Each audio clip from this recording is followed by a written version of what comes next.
All right, everyone. So I'm confessing about my new microphone. Ooh, it's got a do-rag on it.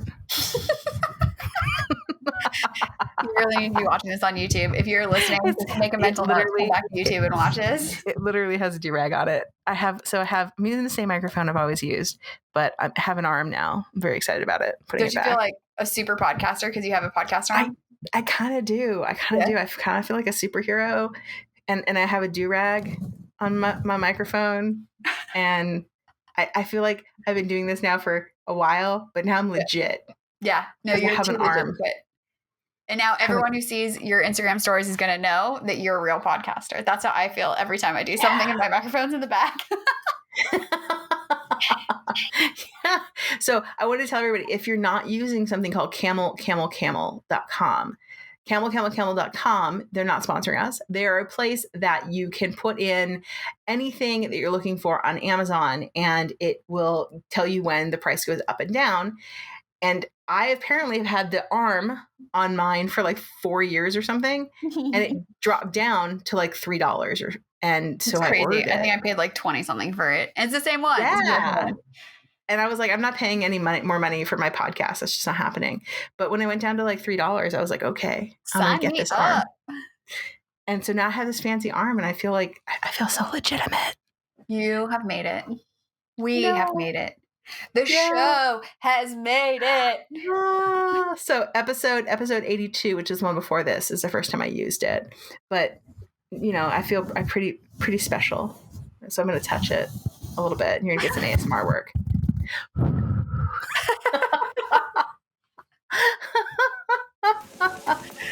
All right, let's get this party started. Hi, I'm Sybil Solon. I'm an esthetician and spa owner. And hi, I'm Alex Ellis. I'm a body nerd and wellness expert, and we are business besties. And bosses. Running your own business, it's hard. But we're terrible employees, so we're figuring it out. I've already figured it all out. But we promise to tell you everything we know about making six figures and beyond. And be brutally honest about what works and what totally sucks. I'll be honest, a bunch of it totally sucks. So much of it. But let's get started. So much of it. Welcome back to Skinfessional. On today's show, we're talking about my favorite thing, systems. And specifically, how to create systems and processes to make your life easier. And how to make technology your assistant bitch so you can blame everything on it. Seriously, blame everything on your assistant bitch. Like, my technology is not working. Sorry. This is kind of a play off our last episode. We were talking about, what to do when you fuck up and there's a problem. And you always need someone to blame. And you can blame your technology. You said people were asking about these processes, because I know this is something I talk about all the time, and a skill that I have not always been this way. Like the kid with the planner, like writing shit out, like that was not me at all.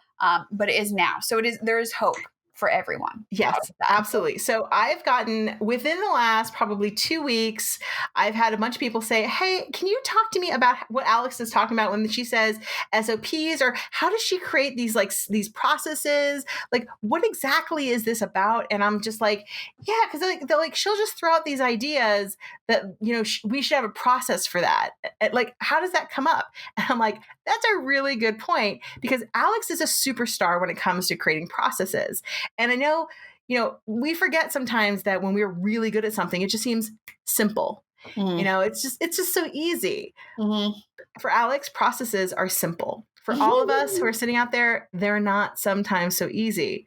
So I'm like, let's pick Alex's brain about how she comes up with processes, how she knows when you need a process, and how you make them. Mm-hmm. All right, so let's start, Alex. How do you first know when you need a process? Somebody's sitting around and they're doing work, and Alex would come in and be like, girlfriend, you need a process.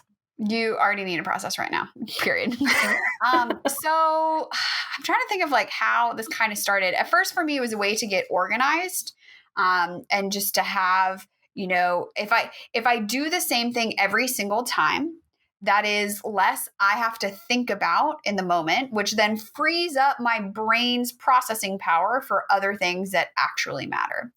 And so when I'm trying to like remember, okay, what's that next step and what do I do for this and what do I do for that every single time, it just became overwhelming. It slowed me down. I would make a lot of mistakes and like forget stuff. And then I would really need what we talked about in our last episode because I would fuck stuff up all the time. And I was like, so the more streamlined you can get stuff, for me, it feels like it's more like trouble repellent is almost what I want to think of. Mm-hmm. You know, I'm less likely to forget stuff if I do it in the same order every time. And that goes the same too. I'll add for skincare because I've literally like I've gotten into bed before with my contacts in because I didn't do it in the same order. And, you know, I put my face lotion and everything on and I'm laying in bed. I'm like, why are my eyes dry? I'm like, oh my God, I totally forgot. Because my brain is always thinking about other things. So the more systematized and like orderly stuff can be, the easier it is for me. And also, okay. I acknowledge that's totally my personality type. So I'll just throw that out there. That is. So this is almost like, so for anybody out there who's kind of listening, Alex is also a mad baker. Yes. And this makes sense to me because baking is very much like creating systems. You have rules and regulations and things that you do, and you do them in certain orders. And you can mess with that a little bit, but once you kind of find the magic, you kind of stick with it. You're like, I do it in this order, and this order always works. And then this other thing always happens at the end. And so you're creating, you can think of these things as your recipes if you want, if system sounds too scary for you. Yeah. These can be recipes. You're like, I'm creating recipes for my office. Yay. Yeah. Because for some people, system seems really boring and not sexy. But these are sexy. So they save you money in the long term. They save you money and they save you time. Because actually, one thing that I've been kind of struggling with the last couple weeks is feeling like I'm not working enough. When I intentionally set up an online business and intentionally brought in as many of these recipes as possible so that I would not have to be doing things every single time. And then my brain's like, you're not doing enough. But I'm like, no, I am. So it also will free you up time. You know, yes, it's work to front load to like get it going. But once you figure it out, then you can set things on autopilot and it just makes, gives you more time to read your fairy smut novels. And that's really what I'm here for. That, of course, it's what we're all here for. Fairy smut. But you all have to remember sometimes that, first of all, your time is money. Yes. Every moment is, and not because you're just working. It's because your time literally is money when you break it down. But also that time that you want to spend with your family, your kids, your friends, you want to do for something else, you want to do a vacation. And it allows you to create more creative things for your business. It allows you to grow and do other things. Alex, how long have you been churning and burning doing your business right now, your online business? 10 years plus. Right. More than 10 years now, yeah. Now that you're able to kind of like have more creative time, what were you just talking to me about? But when we first started, were you thinking about growing? Were you thinking about making a tool and actually selling it yourself? Yeah. More branding, more money. Yeah. So allowing yourself, when you take away things that are like taking up your time, that shouldn't perhaps be taking up your time, allows you to give more energy to something else. Whereas before, maybe that other thing seemed too overwhelming. Yeah. Yep. Also, let's talk to you about your zone of genius. There are things that you do that you're really, really, really good at. And then there's things that you have to do because you have to do them and you're not super good at them. Right. And so anything that you can do to make that either remove yourself and use technology in its place for something that you're not really good at, or just use technology to make that process go faster, to make that recipe easier to do so that you can focus on the things that you do best, serving your clients, working with clients, creating content, video, like whatever your thing is, recipes, process, systems allow you to do that thing you do better, more. Absolutely. Such a good point. So how do you first get started when you are like, okay, I know that I need this system. I know a recipe. I've got this thing that I know that I'm doing over and over again. It's taking up a lot of my time. How does somebody first get started?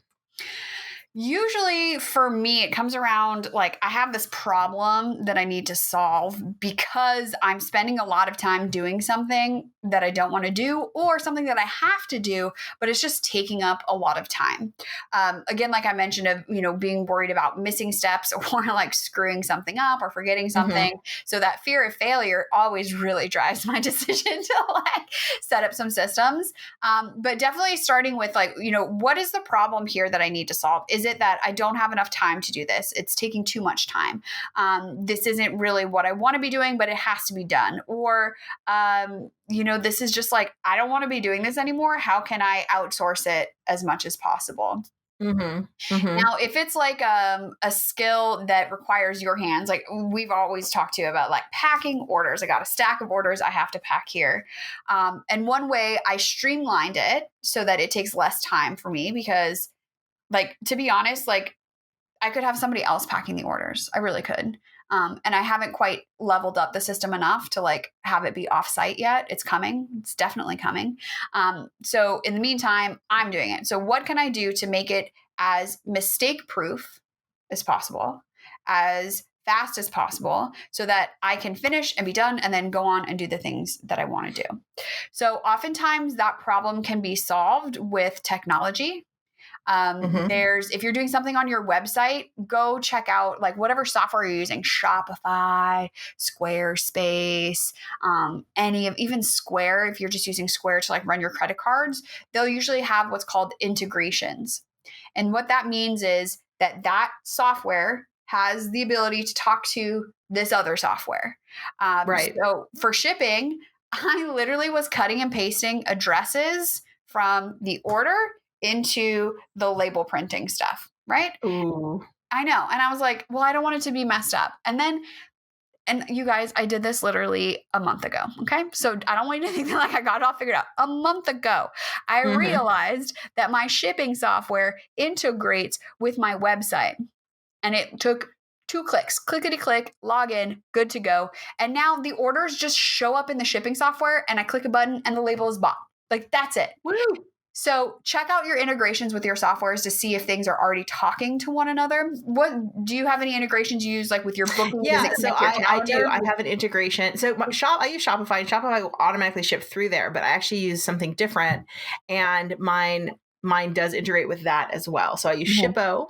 Same. And Shippo, and Shippo does integrate with that, and it automatically moves everything over. The one thing it's currently not doing, which has been bothering me, is it doesn't go talk back to Shopify to give it the tracking number, tracking information. Oh, and yeah. Wow. This brings me to my next point really fast. There's another software that can bridge stuff, and that's called Zapier. So I wonder if there's a Zap that you could create, like when there's this is like super next level, like just don't listen for a second, everyone. But like when there's a new order, in Shippo, that it goes and finds that order in Shopify and updates the tracking number. I bet that exists. Right. Also, everyone, if you pay for like the upgraded software within Shippo, it will actually move that information over. FYI. Okay. But I just chose not to pay for that software to be doing that. I always do the freest version I can get. Yeah. So I'm just I paid for it for a month to see if it was worth it, and I wasn't processing enough. Because once again, a lot of times when you're choosing, for me at least, when I'm choosing whether I'm paying for a software or if I'm going to pay for, if I'm going to pay for it or if I'm going to do it manually or maybe find another alternate solution, I'm going to see how much I'm paying versus how much time it's taking me.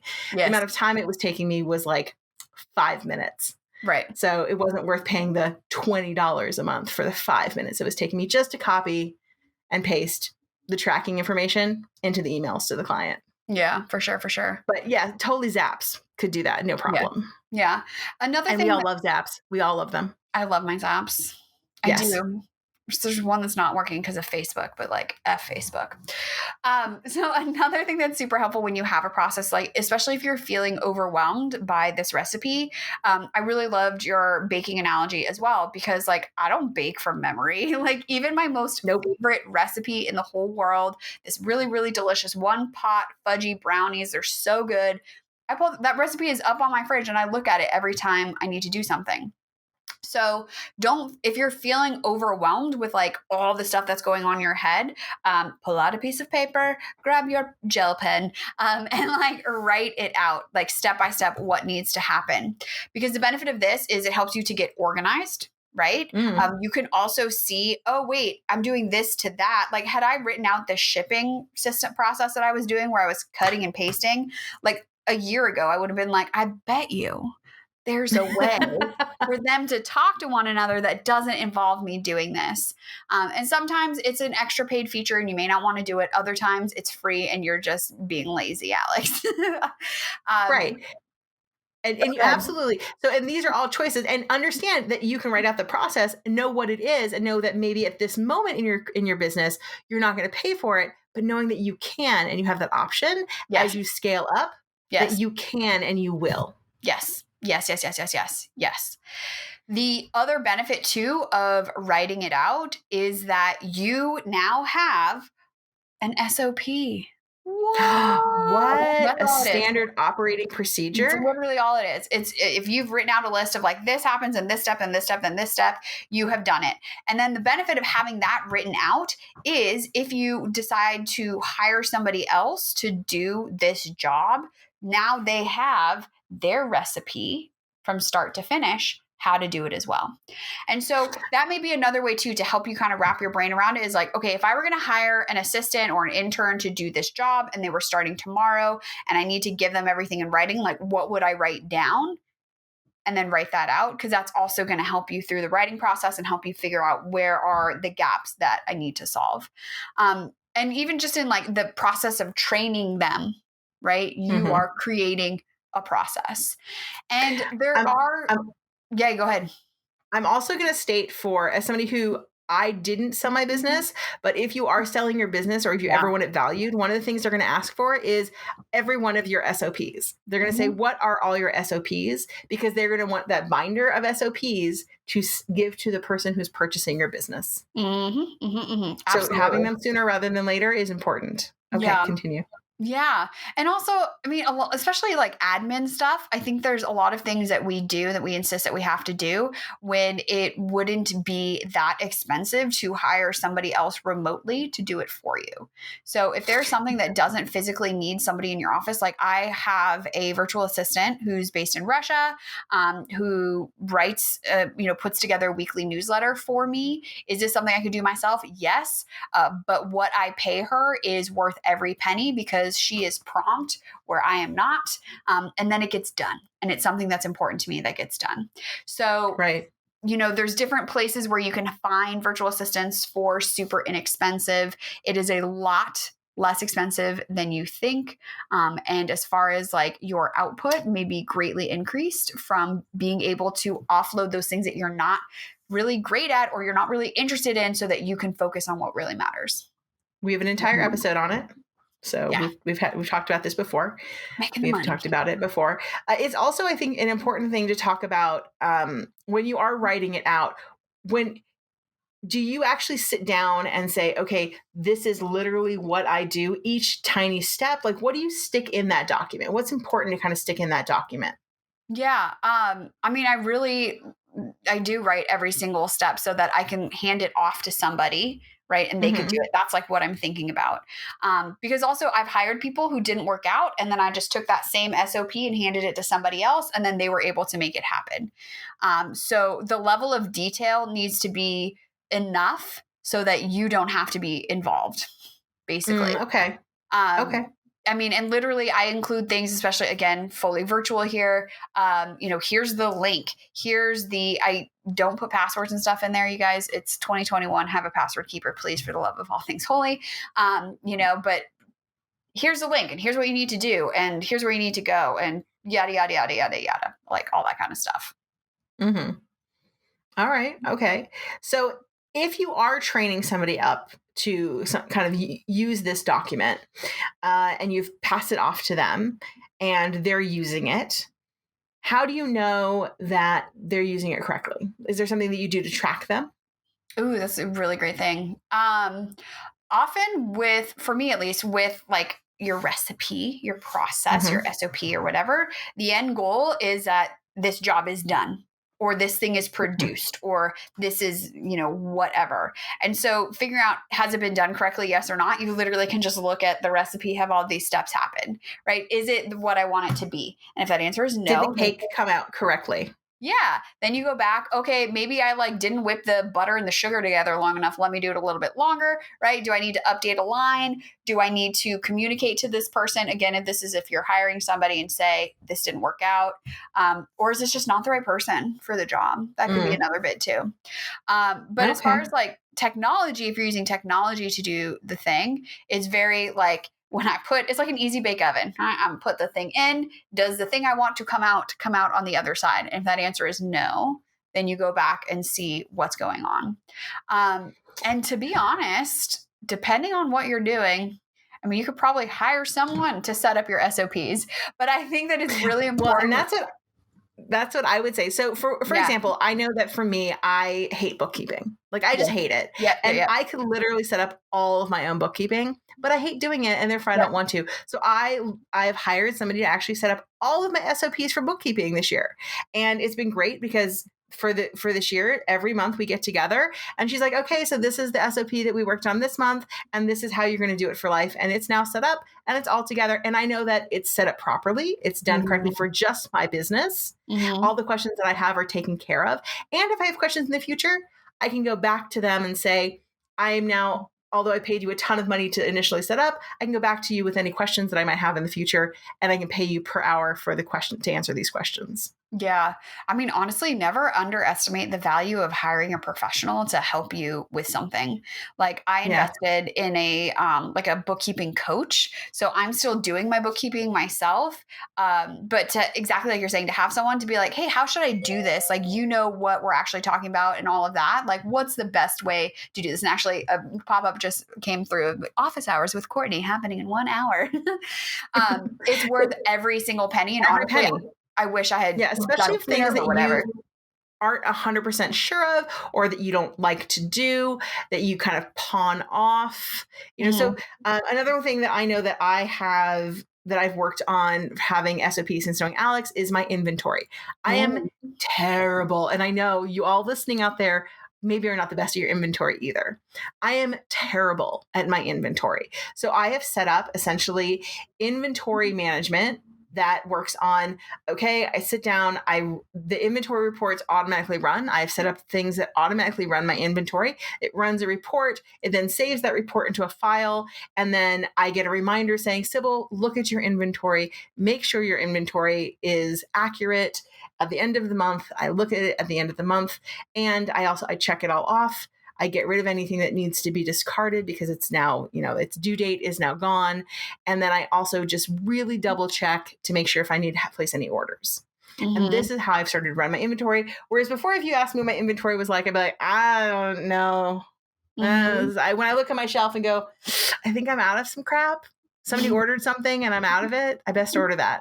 Best order. And that's the worst too, when you're out of something and someone has placed an order on your site and you're like, yeah.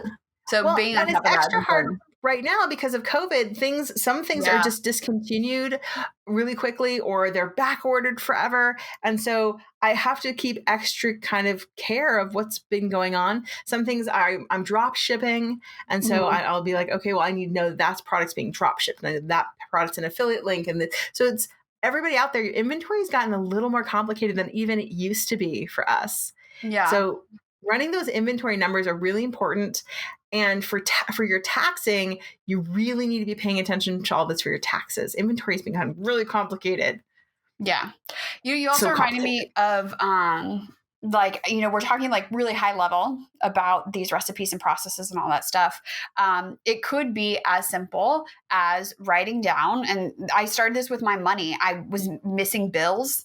And so I literally take a red pen and, write in my planner, this bill is due on this day. This bill is due on that day. That bill is due on that day. And then the process is, once said bill is paid, you do a check with a pencil and you write down what it was paid. And that's a process too. So Yeah. it doesn't have to be this super duper, super complicated thing. It could be as simple as I write down in red pen when things are due, and then I mark them off once I'm paid. And that can be the way that you dip your toe in the water and just get into the groove. Because I feel like so much of this is also feeling like you're in control as a business owner, right? And when things feel That is super such scattered a and good point, chaotic, Alex. yeah, and we're like, oh, like I'm always feeling like I'm running around like a chicken with my head cut off. And so like, what's the one thing that causes like the most amount of stress for you? And what's one thing that you can do to make it be just a little bit easier? And just start there. Right. So things that I hear from people all the time. So let me just put these out here. My display shelves need to be cleaned. So create a process. So sometimes it's not even numbers, guys. Sometimes it's just my display shelves need to be cleaned. Create a process for yourself where on a certain day of the week, you go in, you pull them down. So for me, this is what I recommend. Take a picture of your display shelf first so you know where everything goes back, because I forget where it's supposed to go. Take a picture, pull it down, wipe them down, put it back up.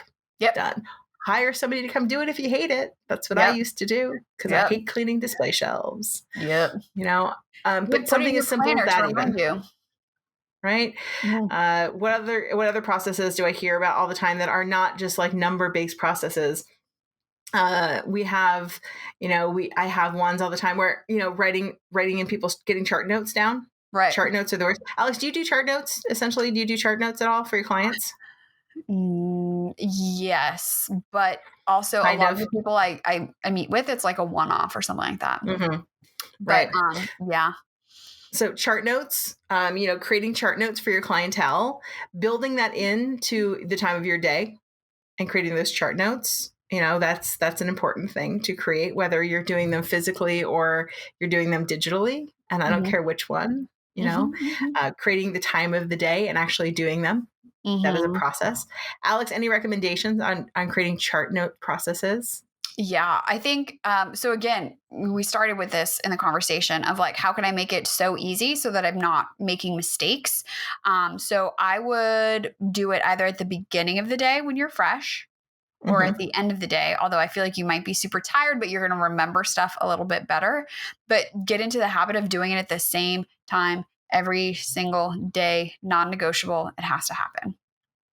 And that's there you go. Yeah. There you go. And for me, I've built chart notes into my facials, whereas I have time within my facial structure so that I can get them done within my facials so I don't forget, because that is important to me. Otherwise I will forget. And I'm like, I don't remember what I did on this person. I forgot. Yeah. Yeah. And also you're probably going to make mistakes. Maybe you say, okay, I'm going to do it first thing, before I start my day. And then you find every day that week you've been running behind because of something else and you weren't able to do it. Guess what? That's not going to work for you. So put it somewhere else. Maybe it's like a lunch hour. Maybe like you said, you build it into your facials or something. Try. And then when it doesn't work, make it work. Do it different. And just start with the question, like, how can I make this easier? Just like even like 1% easier. And start with that. Totally. And we'd love to hear what you're doing, what you essentially need a system for, and then have tested a system and found a successful one, because we all have systems already in place or are desperate to find a system. Yeah. No, you already do have systems in place that you're working on. You probably haven't been giving yourself enough credit, but you do. So hit us up. You can find the show on Instagram at Skinfessional. That DM box is like our own confessional. Or Skinfessional. Yes, it is. Where you come and you share your secrets. So please come and share your secrets. We will hold them in a safe space.